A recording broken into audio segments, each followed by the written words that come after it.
Number 3، تیسری بات سمجھے مسجد اقصی سے متعلق. مسجد اقصی سے متعلق یوں سمجھے کہ یہ کب بنی اور کس نے بنایا، اور اس کے متعلق جناب پیغمبر نے کیا فرمایا. حدیث شریف میں آتا ہے، اس حدیث کو امام بخاری نے نقل فرمایا ہے رحمت اللہ علیہ نے، امام بخاری رحمہ اللہ نے نقل فرمایا. صحابی رسول ہے حضرت ابو ذر رضی اللہ عنہ، پوچھا یا رسول اللہ زمین کے اوپر سب سے پہلے کون سی مسجد بنی ہے؟ زمین کے اوپر سب سے پہلے کون سی مسجد بنی؟ صحابی سوال کر رہے جناب پیغمبر صلی اللہ علیہ وسلم سے. پاک پیغمبر نے فرمایا بیت اللہ شریف. بیت اللہ شریف سب سے پہلی مسجد ہے. اول بیت، قرآن کہہ رہا ہے اول بیت وضع للناس للذی ببکۃ مبارکہ. قرآن کہہ رہا ہے سب سے پہلا جو ہم نے گھر بنایا اس زمین پر وہ مکہ شریف ہے. جاگ کے سنیں بات، جاگ کے سنیں. سب سے پہلا گھر بیت اللہ شریف بنا. جہاں سے بیت اللہ بنا اس کو سرۃ الارض کہتے ہیں. کیا کہتے ہیں بھائی؟ سرہ کہتے ہیں عربی زبان میں ناف کو. یہ زمین کی ناف ہے. یہاں سے زمین پیدا ہونا شروع ہوئی. زمین پہ بلبلہ نکلا، بلبلہ بڑھتا گیا بڑھتا گیا بڑھتا گیا بڑھتا گیا، پوری زمین پھیل گئی. یہاں پہ اللہ نے سب سے پہلا اپنا گھر بنایا، اسے بیت اللہ کہتے ہیں. پھر صحابی نے پوچھا ثم یا رسول اللہ، اس کے بعد پیغمبر علیہ السلام نے فرمایا پھر مسجد اقصی اللہ نے بنوائی. بیت اللہ شریف کے بارے میں تو آتا ہے انہوں نے بنایا، انہوں نے ایسے ایسے بنایا، لیکن پیغمبر پاک علیہ السلام نے اتنا ارشاد فرمایا اس کے بعد بیت المقدس مسجد اقصی کو بنایا گیا. یہ نہیں بتایا کس نے بنایا، کیسے بنایا، کیسے کیسے کیسے کیسے نہیں. مسجد اقصی بنائی گئی. صحابی نے پوچھا یا رسول اللہ مل بینہما، دونوں کے درمیان میں فرق کتنا ہے بنانے میں؟ پیغمبر نے فرمایا 40 سنہ، 40 سال کا فرق ہے.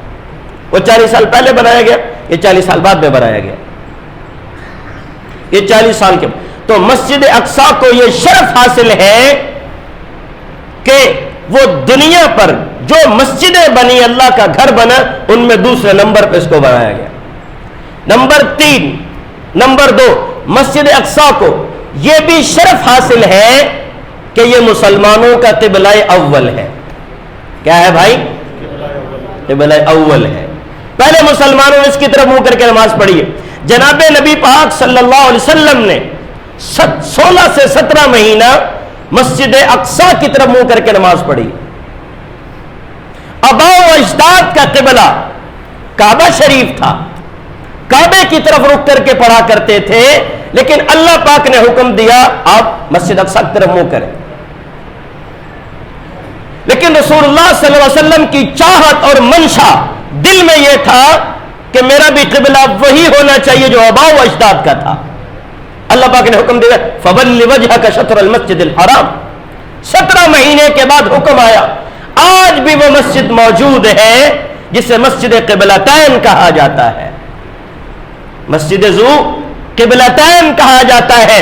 رسول پاک نماز کی امامت فرما رہے تھے، دوران نماز حکم آ گیا آپ مسجد اقصی سے مڑ کر مسجد حرام کی طرف منہ کر لیں. حضور دوران نماز مڑ گئے تھے. آج وہ مسجد موجود ہے، دونوں قبلوں کی نشاندہی کی ہوئی ہے. مصلی اول یہ ہے، مصلی ثانی یہ ہے. قبلہ اول اس طرف تھا، قبلہ ثانی اس طرف ہے. آج بھی وہ مسجد موجود ہے. اللہ آپ سب کو لے جائے، بار بار لے جائے، مسجد کی زیارت کر کے نفل پڑھ کے آئے وہاں میں.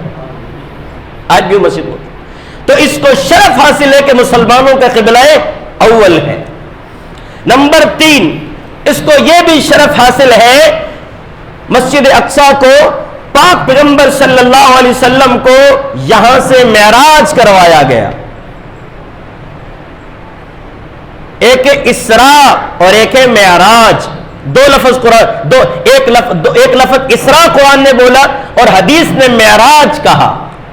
سمجھیے اس بات کو، بات مشکل نہیں ہے. اب آپ کو 8-10 سال ہو گئے مجھے سنتے ہوئے تو کچھ نہ کچھ باتیں سمجھ آنی چاہیے.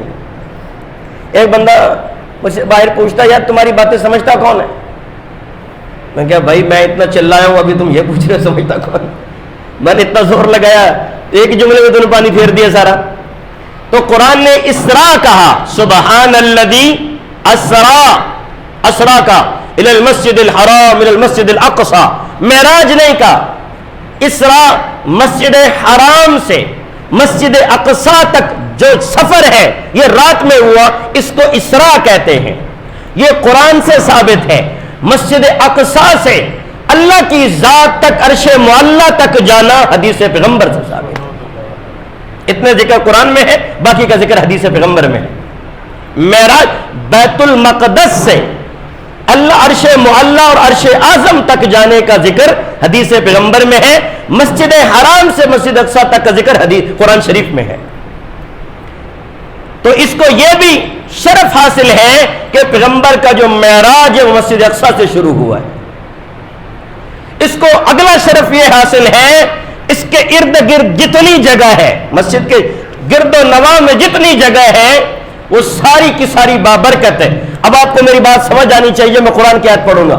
سبحان الذی اسرا بعبدہ لیلا من المسجد الحرام الی المسجد الاقصی الذی بارکنا حولہ. بارکنا حولہ, ہم نے اس کے ارد گرد جتنی جگہ ہے سب کو ہم نے بابرکت بنا دی ہے.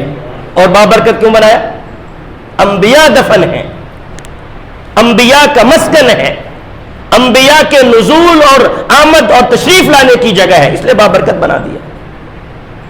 جب ارد گرد کی جگہ بابرکت اور مقدس ہے, خود اپنی جگہ کتنی مقدس ہوگی. بات آ رہی سمجھ؟ اگلا شرف مسجد اقصی کو یہ حاصل ہے کہ پیغمبر پاک صلی اللہ علیہ وسلم نے فرمایا لا تشد الرحال الا الى ثلاثه مساجد. اگر کوئی بندہ کہیں سفر کرنا چاہتا ہے ثواب کی نیت سے, ثواب کی نیت سے کہیں سفر پہ جانا چاہتا ہے تو 3 مسجدوں کا سفر کرو. کس کا بھائی؟ کس کا بھائی؟ اور یہاں سفر کہاں کا ہوتا ہے؟ بتاؤ نا, بول لو, جاتے ہو اب نہیں بتائیں گے. جہاں پیسے لگا کے آتے ہو وہ لگانے کی جگہ نہیں. 3 جگہوں کا سفر کرو. نمبر 1 مسجد حرام کا. کہاں کا بھائی؟ نمبر 2 مسجد نبوی کا. کس کا سفر کرو بھائی؟ نبوی کا. نمبر 3 میرے پیغمبر نے فرمایا اگر سفر کرنا چاہتے ہو پھر مسجد اقصی کا سفر کرو. یہ اس کو شرف حاصل ہے. رسول اللہ فرما گئے کہ تم سفر پہ جانا چاہتے ہو, ثواب کی نیت سے کوئی سفر کر رہے ہو, پھر اللہ کے گھر کا کرو اور مسجدی میری مسجد میں آؤ اور مسجد اقصی کا سفر کرو. اگلا اس مسجد کو یہ شرف حاصل ہے, حدیث میں آتا, سنن نسائی کی حدیث ہے. سنن نسائی میں حدیث موجود ہے, پاک جلد اول میں پاک پیغمبر علیہ السلام نے ارشاد فرمایا جب سلیمان علیہ السلام نے اس کو تعمیر فرما دیا. اول تعمیر سلیمان علیہ السلام نے نہیں کی, پہلے ہوئی تھی. سلیمان علیہ السلام کی تعمیر تجدید ہے. اب میری جملہ سمجھ رہے؟ ان کی تعمیر نو نہیں ہے, تعمیر تجدید ہے. تعمیر اللہ نے اس کو سلیمان علیہ السلام سے ہزاروں سال پہلے, اور جب اب بیت اللہ بن اس کے بعد بنوا دیا تھا. سلیمان علیہ السلام نے اس کو اور تعمیرات کی ہیں, تجدید کی ہے, بہت ساری تجدیدیں ہوئی ہیں. سلیمان علیہ السلام نے بھی اس میں تجدید کی ہے, جدت پیدا کی, اور سے اور. جب سلیمان علیہ السلام نے اس مسجد کو بنا دیا, بنانے کے بعد اللہ سے دعا مانگی. سنن نسائی میں موجود ہے. اللہ سے دعا مانگی. نمبر 1 یا اللہ تیرا گھر بنایا ہے, 3 دعائیں مانگ رہا ہوں.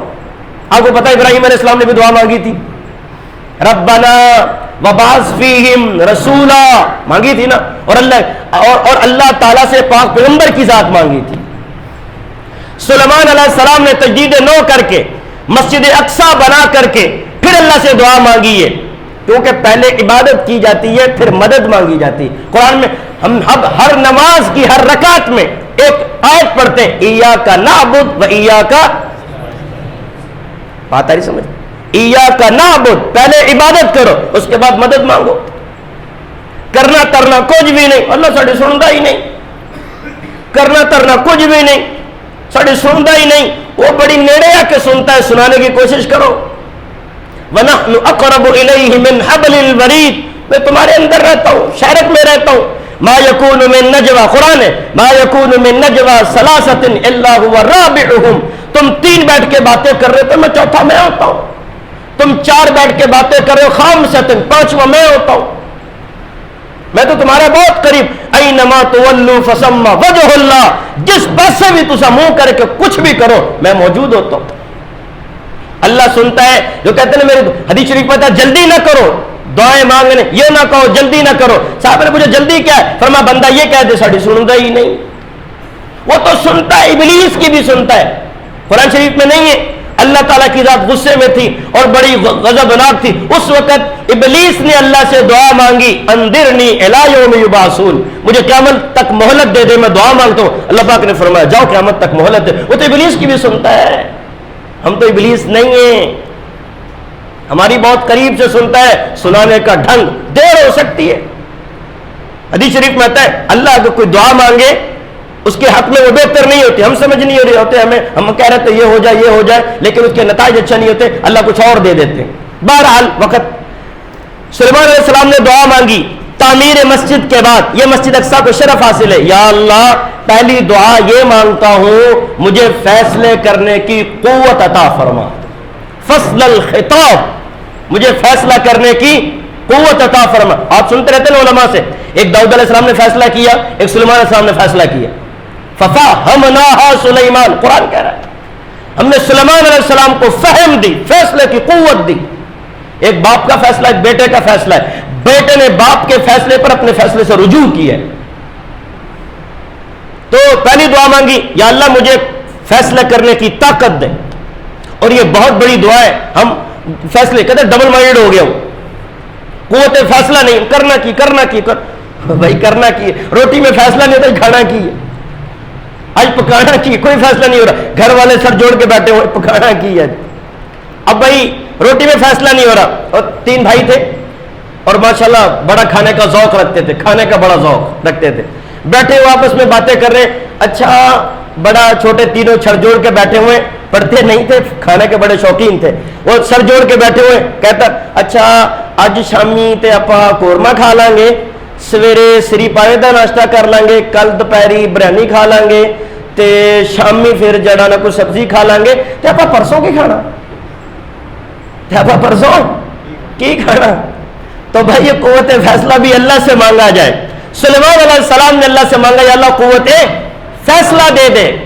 دوسری دعا یہ مانگی اے اللہ ملک اللہ ینبغی لأحد من بعدی، جیسی مجھے سلطنت دی ہے میرے بعد کسی کو نہ دینا. جیسی مجھے سلطنت دی ہے میرے بعد کسی کو نہ دینا. اور اللہ نے کسی کو، پاک پیغمبر علیہ السلام نے دعا مانگی اور دعا کے بعد فرمانے لگے میرے بھائی نے دعا مانگی مجھے غیرت آئی ویسی دعا مانگتے ہوئے اللہ مجھے دے دیتے. لیکن سلیمان علیہ السلام نے مانگا وہ دعا ان کے ساتھ ہے اور اللہ نے ان کے بعد کسی کو سلطنت ایسی نہیں تھی. نمبر 3 فرمایا یا اللہ جو اس مسجد میں، کون سی مسجد میں، کون سی مسجد میں، اس مسجد کا نام لیے ہوئے کچھ زبانیں ایسی جو آج پہلی مرتبہ نام لے رہی ہوں گی، کہہ دیجئے کون سی مسجد میں. یہ مسلمانوں کا قبلہ اول ہے. سلیمان علیہ السلام نے دعا مانگی اے اللہ تیسری دعا درخواست یہ ہے جو کوئی اس مسجد میں صرف اور صرف نماز کی نیت سے آئے، کوئی اور غرض نہ ہو، کوئی اور اس کی عرض نہ ہو، صرف مسجد میں نماز کی نیت سے آئے، اے اللہ اس آنے والے کے سارے گناہ معاف فرما دے، سارے گناہ قلم پھیر دینا. یہ میں تجھ سے دعا مانگ کے جا رہا ہوں. حدیث پیغمبر میں آتا ہے، یہ سنن نسائی یہاں تک رک گئی. دوسری حدیث میں آتا ہے میرے پیغمبر نے فرمایا صلی اللہ علیہ وسلم اللہ نے سلیمان علیہ السلام کی پہلی دونوں دعائیں قبول فرما لی، قوت فیصلہ بھی دیا اور ان کے بعد کسی اور کو ایسی سلطنت بھی نہیں دی. اور مجھے خیال ہے پیغمبر فرماتے ہیں میرا گمان اللہ نے تیسری دعا بھی قبول فرما لی ہوگی. جو مسجد اقصیٰ میں آ جائے گا اور نماز کی نیت سے آ جائے گا اللہ تعالیٰ اس کے سارے گناہ معاف فرما دیں گے. یہی تو وجہ ہے کہ فلسطینی لاشوں کے اوپر سے گزرتے ہوئے بھی مسجد اقصیٰ میں نماز پڑھتے ہیں. جسموں کی چھلنیاں ہو جانے کے باوجود بھی وہ قبلہ اول کو چھوڑنے کے لیے تیار نہیں ہے. خاندان کے خاندان ذبح کروانے کے بعد بھی وہ اپنی مسجد کو چھوڑنے کے لیے تیار. کون؟ فلسطینی. اگلا شرف اس مسجد کو یہ حاصل ہے، میرے پاک پیغمبر نے فرمایا، مسند احمد کی روایت ہے، میرے پیغمبر علیہ السلام نے فرمایا 4 مسجدیں ایسی ہیں جہاں دجال بھی نہیں جا سکے گا. نمبر 1 بیت اللہ، نمبر 2 مسجد حرام مسجد نبوی، نمبر 3 مسجد اقصی، نمبر 4 فرمایا طور سینا. وہاں دجال نہیں جائے گا. ان چیزوں کا رخ کرے گا، فرشتے موڑ دیں گے اس کا رخ.